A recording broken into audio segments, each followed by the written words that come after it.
vou falar sobre o capítulo 11, dar encerramento, aliás, capítulo 10, desculpa, bem-aventurado os misericordiosos. Vamos encerrar esse capítulo, vou falar do item 17 até o final.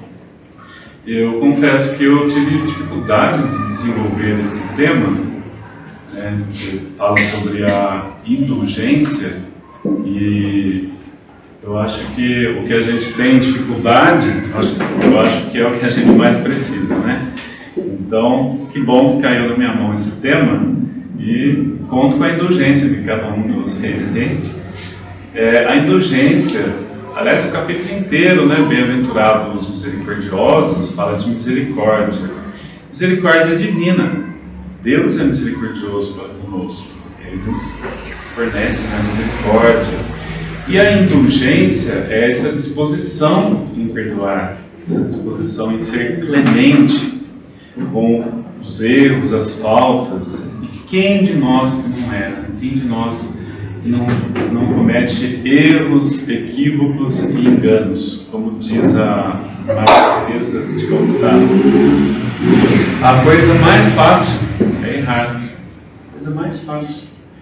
E acho que nós erramos mais ainda quando estamos com aquela convicção de que agora a gente aprendeu, agora eu sei. Muitas vezes, até de certa forma, um pouco com ego, né, com um certo orgulho. E aí a gente dá aquela escorregadela, né, aquela derrapada feia. E aí nós percebemos que o processo evolutivo é lento. Assim como a natureza, né? Ela não é igual o canguru, ela não dá saltos. É lento, é gradativo, devagar.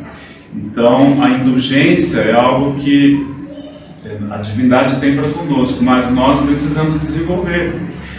Embora, né, o Evangelho diz, né, nós devemos ser indulgentes para com o próximo e severos para conosco. É importante também saber interpretar bem isso daí, porque nós às vezes desenvolvemos o hábito de ser tão severos conosco, e principalmente quando nós erramos, cometemos alguma equívoco, né? Aí desenvolvemos a culpa.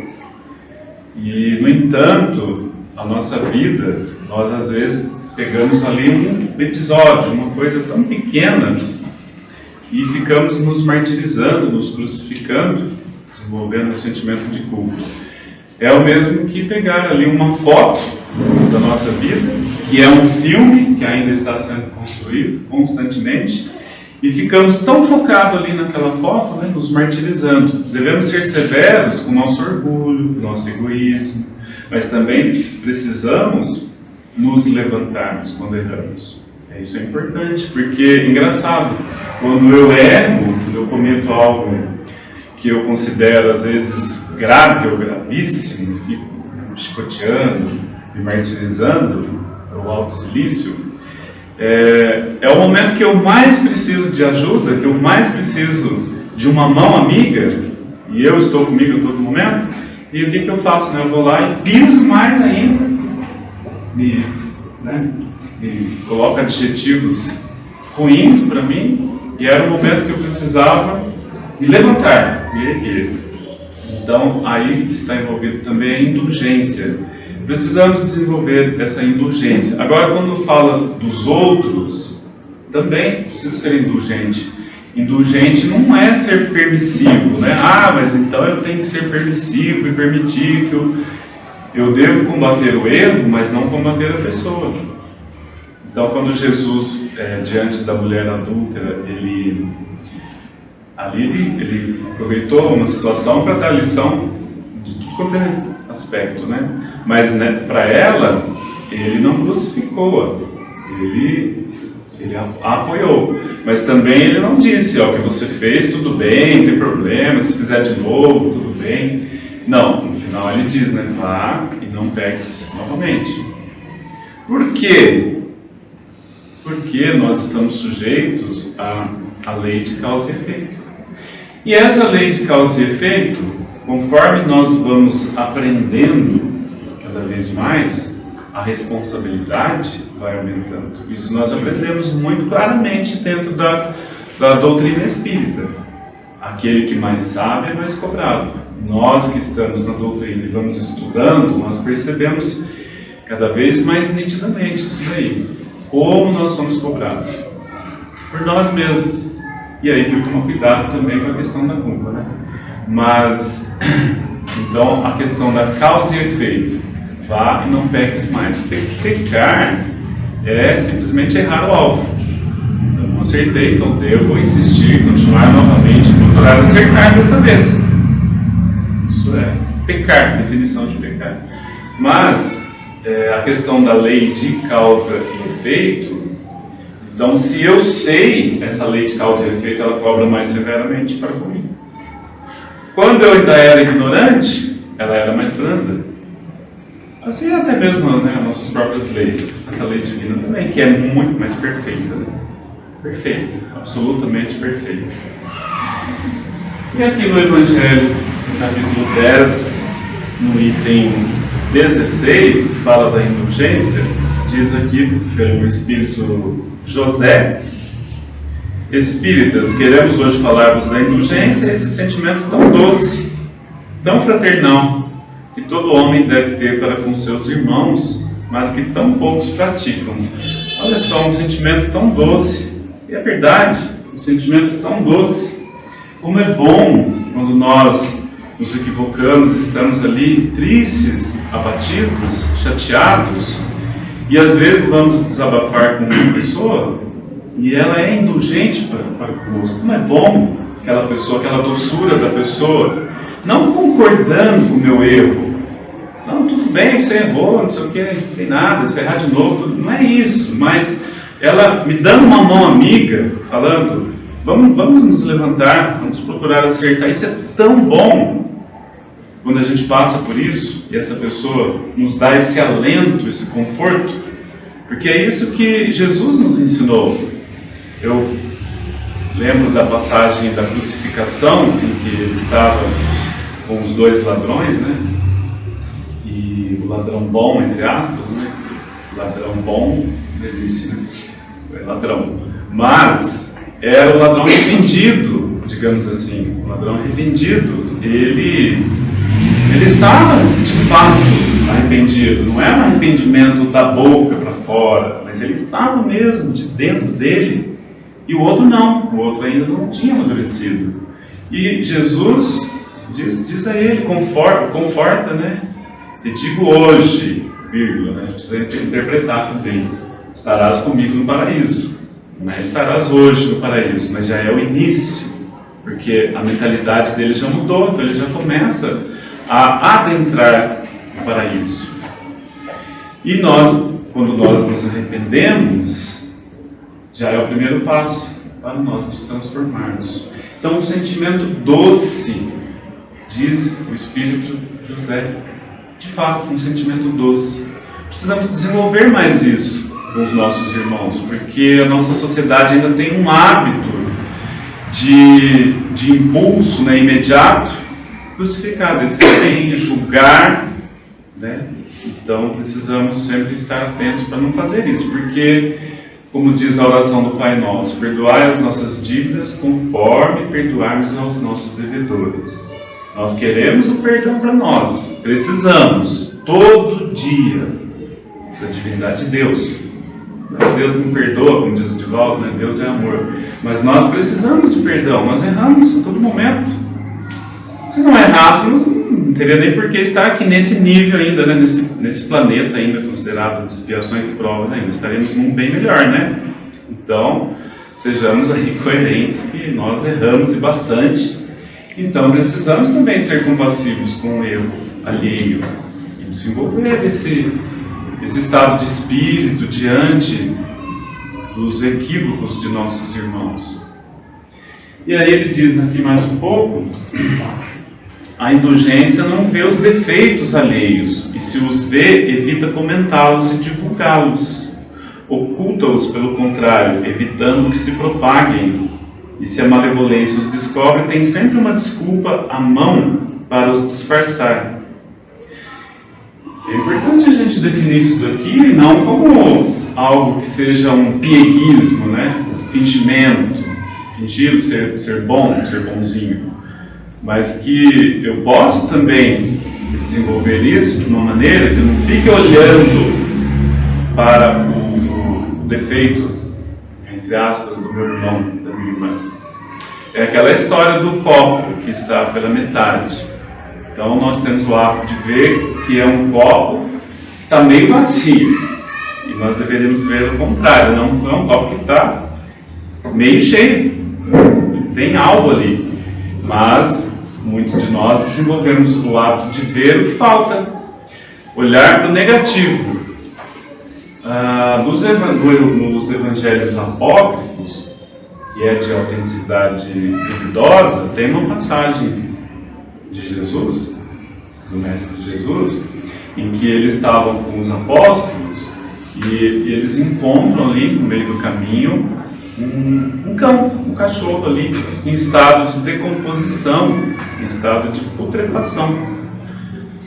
E os apóstolos querendo passar logo, né? Puxa, me dê esse mau cheiro aqui, meu Deus do céu. E Jesus, ele para. Acho que os apóstolos falaram: mestre, o senhor quer ir? Vamos embora logo. É insuportável o odor aqui. E, no entanto, Jesus, ele para, olha aquele cão, aquele cachorro ali, em decomposição, e diz: que belos dentes tinha esse cão. Olha só, né? Que olhar otimista, né? Vendo coisa bonita em coisa que está em putrefação. E fôssemos nós, né? Será que temos esse hábito, né? Nós às vezes vemos no nosso trabalho, né, um negativismo. Se falar de política, então, meu Deus do céu, nós precisamos cultivar mais um pouco de otimismo, desenvolver e ser exemplo também, porque às vezes a gente vai no embalo. Uma pessoa está falando ali, está desenvolvendo, está falando mal da política, da economia, da situação, do planeta, seja lá o que for, e a gente se deixa muitas vezes se contaminar. Então, é importante que nós tenhamos esse cuidado também. Porque depois eu entro naquela sintonia lá da pessoa e fico também desenvolvendo aqueles pensamentos sombrios, negativos. Aí depois eu já estou pessimista também, já estou conformado. E aí a gente fica parado, né? Porque a pessoa conformista, vitimista, ela fica parada, não desenvolve ação. Nós precisamos fazer ao contrário. Desenvolver a ação, nos mobilizarmos e procurar ser bons exemplos também para todos. E assim o mundo vai se transformando. E de exemplo negativo também tem bastante. Diz aqui o nosso irmão José: a indulgência jamais se preocupa com os maus atos alheios, a menos que seja para prestar um serviço, mas ainda assim com cuidado de os atenuar, tanto quanto possível. Então, vamos nos ocupar com os maus atos alheios, principalmente com o irmão que se equivocou, né? Errou-se como uma pessoa famosa, então piorou, né? Pessoas que gostam de assistir aí TV Fama, programa de fofoca, que não acrescenta nada na nossa vida, não traz nada de bom para nós. Às vezes distrai um pouquinho ali, mas nós estamos vendo a vida alheia. Quando eu estou olhando para a vida alheia, a minha está abandonada, está largada ali.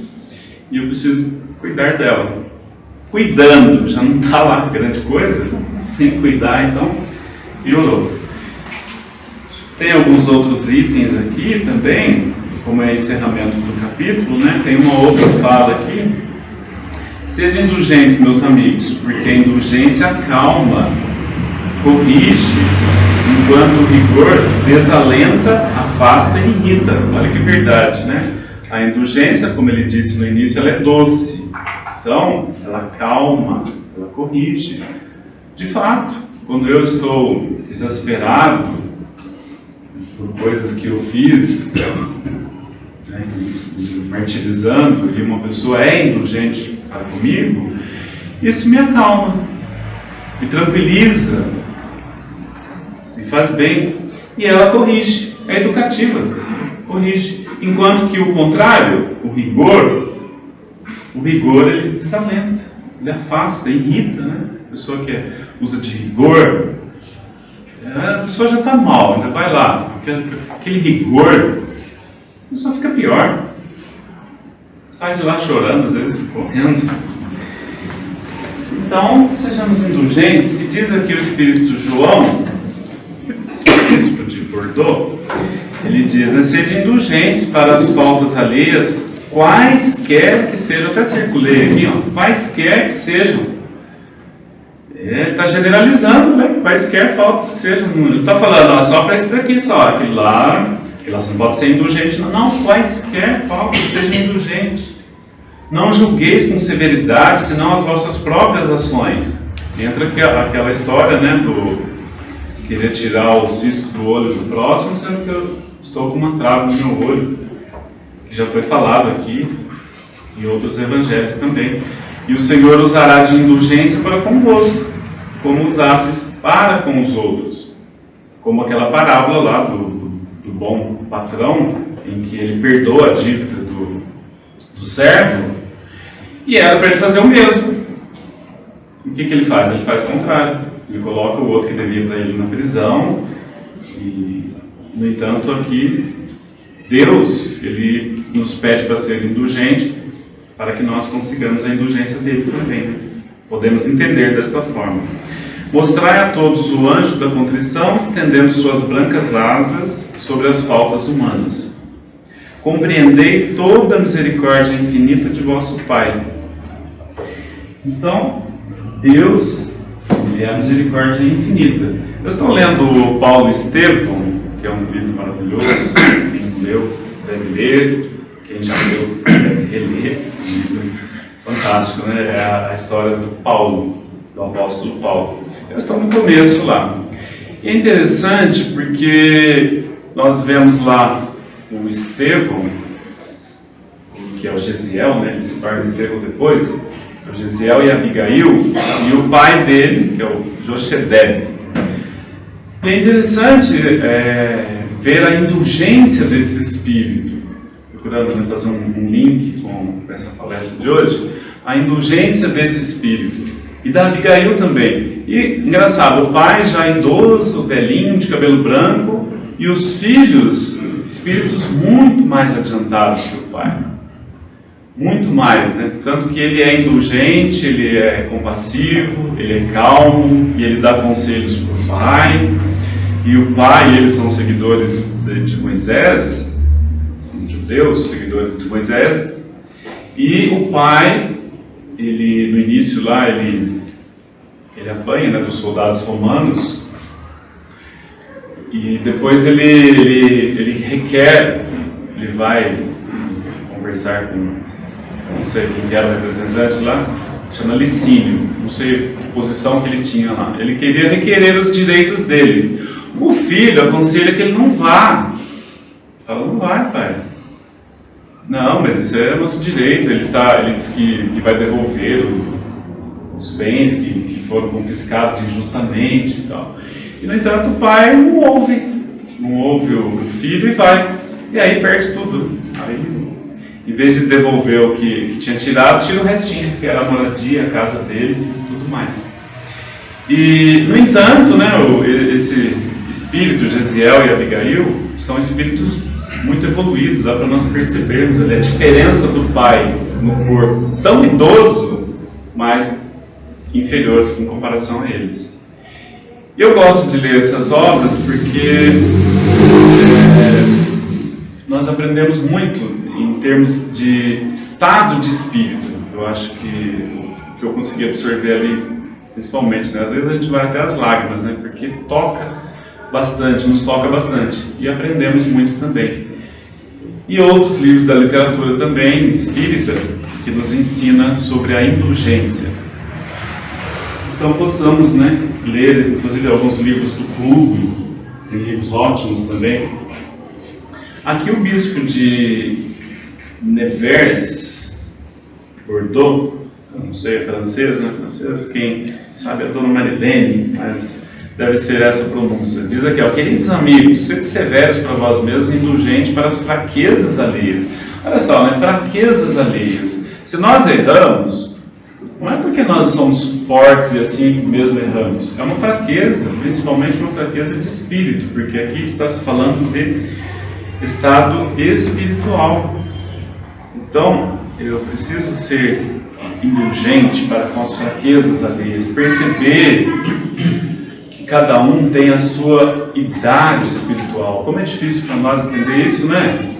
Entender, inclusive a mim, que eu tenho a minha idade espiritual, porque nós, quando entramos na doutrina espírita, depois de um certo tempo, nós temos um hábito muito equivocado de querer avançar muito rápido, o que às vezes requer muito tempo para avançarmos.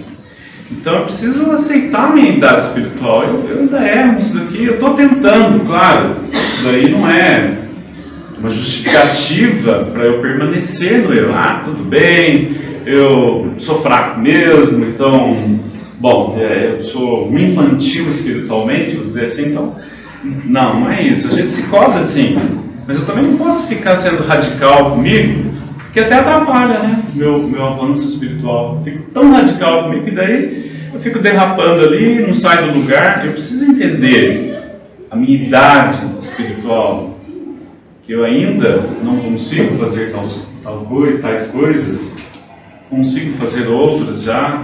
Tem áreas, né, eu acho que a gente consegue perceber muito bem quando nós nos analisamos em termos de áreas, né? Tem áreas que a gente vai melhor, tem áreas que nem tanto. No entanto, precisa haver uma harmonia entre as diversas áreas, porque o que adianta eu estar super bem profissionalmente e terrivelmente familiarmente falando, né, na minha família?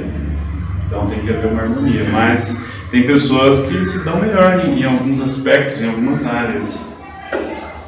Todos vós tendes más tendências a vencer, defeitos a corrigir, todos vós, hábitos a modificar. Tendes um fardo mais ou menos pesado para alijar, para subir ao cume da montanha do progresso. Todos nós precisamos, então, é nosso dever, né, nos ajudarmos uns aos outros. Não empurrar uns aos outros para o buraco, para o abismo. Ao contrário, precisamos estender a mão. Vamos, companheiro, companheira, vamos juntos, vamos seguir. Né, levantar, desenvolver o bom ânimo, recuperar esse ânimo, que é alma, ânimo. Vem de ânima, e ânima é alma. E o que tem alma tem vida. Até as mesas girantes, né? Que tinha uma vida lá, fictícia, mas tinha. Estava se movimentando. E o que não tem alma não tem vida. Então não tem ânimo. Precisamos recobrar o ânimo. E aí, encerrando aqui o item 18 até o 21, diz aqui, né? Para refletirmos também. É permitido repreender os outros? Ah, não, repreender o outro não é permitido, porque eu tenho que ser indulgente. E eu, então, no meu caso, sendo professor, então não posso repreender o aluno, né? Tenho que permitir ele agir de maneira errada constantemente. Não é isso. Mas aqui diz, né? Ninguém sendo perfeito, não se segue que ninguém tem o direito de repreender o próximo. Fala de São Luís, um espírito elevadíssimo. Certamente que não, pois cada um de vós deve trabalhar para o progresso de todos, e sobretudo dos que estão sob a vossa tutela. Mas isso é também uma razão para o fazerdes com moderação, com uma intenção útil. Essa repreensão é útil, é importante, né? Como o exemplo que eu dei aqui dos alunos. Se é importante, principalmente se for afetar outros. Se ele estiver prejudicando só a si mesmo, então, tudo bem. Eu posso até conversar com ele em particular. Olha, o que você está fazendo tanto mal para você, é o caso dos vícios, né? Mas se está prejudicando outros, está afetando outros, e assim mesmo ele insiste nessa atitude equivocada, aí cabe a mim uma reprimenda. Opa, isso não pode. Olha o que você está fazendo. Você está percebendo? Não está? Então perceba. Olha aí o que você está fazendo. Analisar. Então é isso que nos instrui. A doutrina espírita é uma doutrina que nos ensina a razão, a lógica. Então nós temos que ser coerentes. Então, nesse último caso, a censura é uma maldade. No primeiro, é um dever que a caridade manda cumprir. Dar uma reprimenda por reprimir, simplesmente, é maldade. Falta de caridade até. Mas, no outro caso, no segundo caso, é um dever que nós devemos cumprir. Será repreensível observar as imperfeições dos outros quando disso não possa resultar nenhum benefício para eles, e mesmo que não as divulguemos? Tudo depende da intenção. Tudo depende da intenção. Certamente que não é proibido ver o mal quando ele existe. Seria mesmo inconveniente ver-se por toda parte somente o bem. Seria uma ilusão. Nós precisamos ver. O mal existe, claro.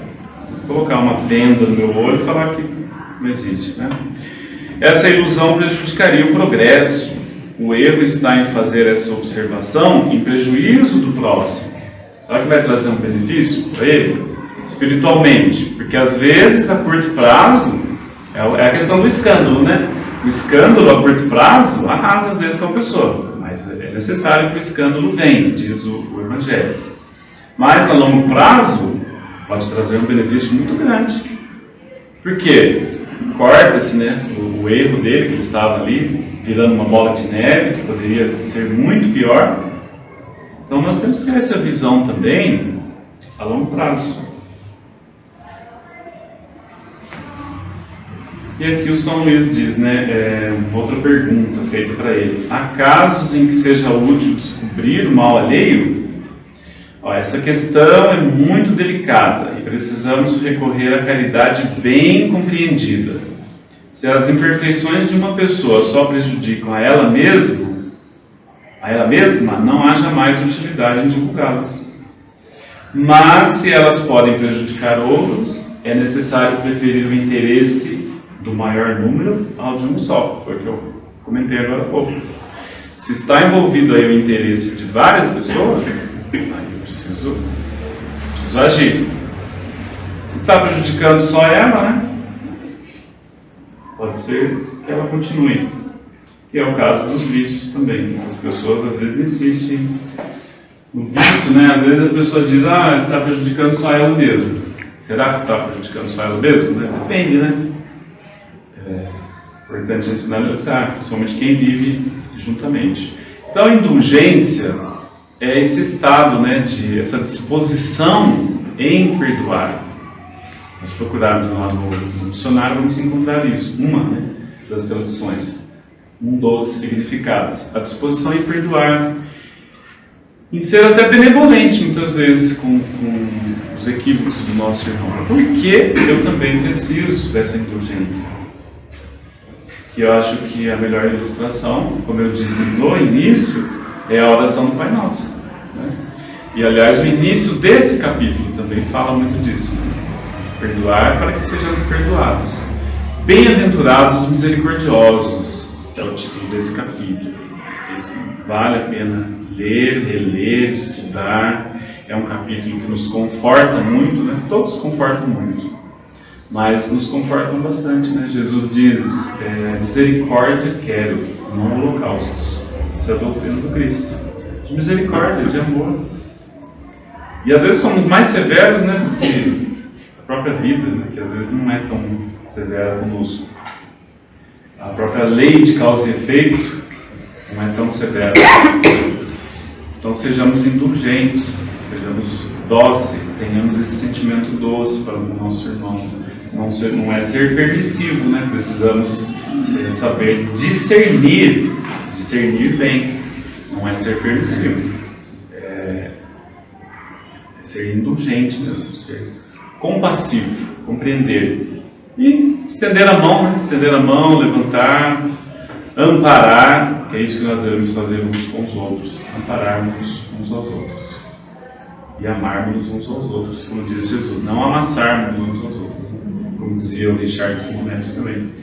Então, obrigado a todos, que Jesus nos abençoe.